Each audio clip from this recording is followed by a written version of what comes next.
నమస్తే. నేను మీ అనుష కోమల్. మోకాళ్ళ నొప్పులకి ఇంకా ఆపరేషన్ తప్ప గత్యంతరం లేదు అన్న సిట్యుయేషన్‌లో కూడా ఒక ఇంజెక్షన్‌తో ఎన్నో వేల మందికి రిలీఫ్‌నిచ్చిన డాక్టర్ సుధీర్ ధారా గారు ఇవాల్టి మన గెస్ట్. అండ్ ఆయన founder of AP one pain management. So ఆయనతో మాట్లాడదాం. నమస్తే సార్. నమస్తే అమ్మా. సో ఇదే నా క్వెషన్. మీరు హానెస్ట్‌గా ఏదైనా ట్రై చేయొచ్చు అని చెప్తున్నారు కదా! కానీ పెద్ద డాక్టర్స్ కొంతమంది ఏం చెప్తున్నారంటే, మీరు డబ్బులు లక్షల్లో ఖర్చు పెట్టుకోకండి. ఆ ఇంజెక్షన్స్ వల్ల మీ మోకాళ్ళ నొప్పులకు ఉపయోగమే లేదు అని చెప్తున్నారు. కొందరు కాదు, ఒకరే ఒక డాక్టర్. అందరికి తెలుసు అతను. ఆయన ప్రాబ్లం ఏంటంటే ఆయనకి ఒక 70% ప్రాక్టీస్ తగ్గిపోయింది. అది చాలా కారణాలు ఉండొచ్చు. ఎన్నో సంవత్సరాల నుంచి ఆయన ప్రాక్టీస్ చేస్తున్నాడు. ఏజ్ అయిపోయి ఉండొచ్చు. తర్వాత ఆయన చేసేది కరెక్ట్ కాదని చాలామంది భావించి ఉండొచ్చు. మేబీ ఇపియాన్ ఈ ట్రీట్మెంట్ స్టార్ట్ చేసిన తర్వాత ఆయన దగ్గర నుంచి పేషెంట్ నా దగ్గరకు వస్తుండొచ్చు. కలకాలం మనము లైమ్ లైట్లో ఉండలేం కదా.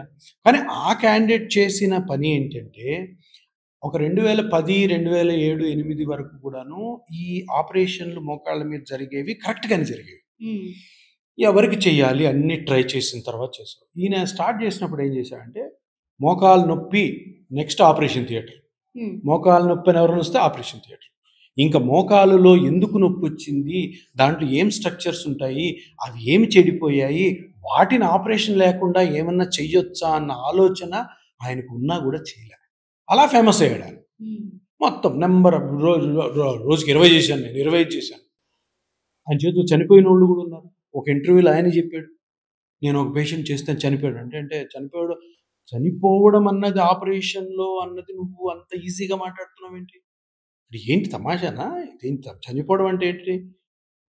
ఏదైనా గోడ కూలిపోయినట్ట, నా బండి చెడిపోయినట్టు అని కాదు కదా.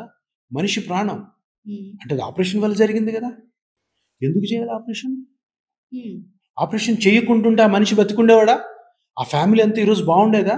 ఎందుకు చేసావు అంటే, నువ్వు చేసిన ఆపరేషన్లో తప్పు ఉంది, ప్లస్ ఆల్సో అందరికీ ఆపరేషన్ రుద్దుతున్నావు చూడు, అది తప్పు. దాన్నే స్కామ్ అంటారు.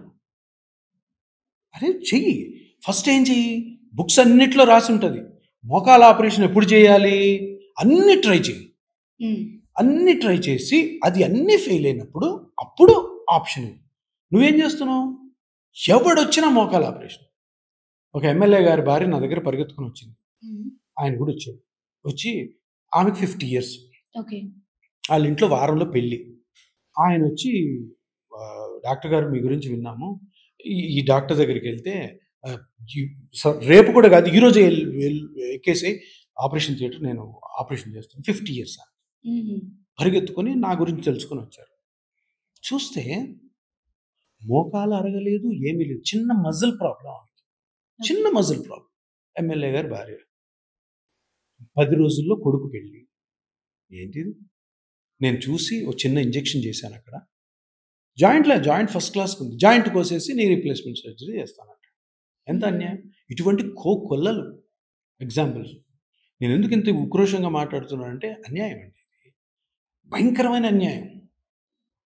చెయ్యి ఆపరేషన్, ఏ కేసెస్ చేయాలా, ఏదైతే ఇండికేటెడో దానికి చెయ్యి. నువ్వు అన్నీ ట్రై చేయి, అన్నీ ట్రై చేసిన తర్వాత చెయ్యి. నీ నెంబర్స్ పెంచుకోవడానికి, నీ హాస్పిటల్ ఇన్కమ్ పెంచుకోవడం కోసం నువ్వు మోకాలు నొప్పి అని వస్తే కోసేయడమేనా? ఇది అందరికీ తెలుసు. నేను ఒక్కడిని మాట్లాడుతున్నా ధైర్యంగా. అందరికి, ప్రతి మోకాలు మీద ఆపరేషన్ చేసే డాక్టర్కి తెలుసు ఆయన ఎంత మోసం చేస్తున్నాడు. తెలుసు అందరికీ. ఏమన్నారు? ఎందుకు? ఆయన ఇన్ఫ్లుయెన్షియల్ క్యాండిడేట్, పొలిటికల్లీ చాలా పవర్ఫుల్, సినిమా ఇండస్ట్రీ అంతా ఆయన వెనకాల ఉంది, పెద్దోళ్ళు ఆయన వెనకాలన్నారు. మేమంతా మామూలు డాక్టర్. కాకపోతే నేను చేసేది న్యాయం కాబట్టి నేను ఎప్పుడన్నా మాట్లాడతాను అతని గురించి. తప్పది. ఒక మంచి ట్రీట్మెంట్ జరుగుతుంది, అప్రిషియేట్ చేద్దాం. మేము ఎన్ని కేసెస్, ఒకవేళ అది పిఆర్పికి ఫిట్ కాకపోతే మేమే సర్జరీకి పంపిస్తాం. నా ఫ్రెండ్ ఉంటే నా ఫ్రెండ్కి పంపించేస్తాను. ఇది సరిపోదమ్మా, మీరు వెంటనే ఆపరేషన్ పోండి, లేదా మీ ఇష్టం వచ్చిందని పోండి. ఆయన ఏమంటాడు? అసలు ఇదే పని చేయదు, ఇది స్కామ్ అంటాడు. అతను చేసేది స్కామ్.